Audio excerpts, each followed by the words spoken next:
Untuk mendukung tutorial komputer, kalian bisa mengklik subscribe. Halo, selamat datang di tutorial komputer.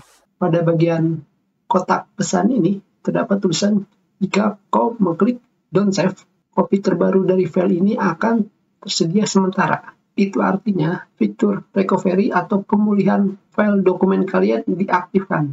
Sekarang kita lihat pada Microsoft Word ini, ketika kita meng-close, pada kotak pesan ini hanya terdapat tulisan kau ingin men-save perubahan pada dokumen kalian. Tentunya jika kita mengklik don't save, dan sekarang kita lihat pada file, manage dokumen, dan sekarang kita lihat pada bagian recovery, ataupun pada bagian bawah manage dokumen, sama sekali tidak ada file pemulihan kalian.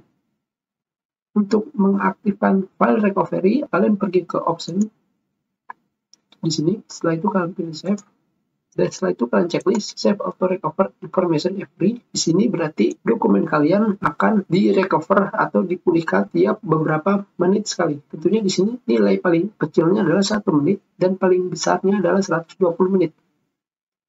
Tetapi jika kalian mengklik OK dan kalian close, sekarang kita perubah dulu, dan kalian klik close.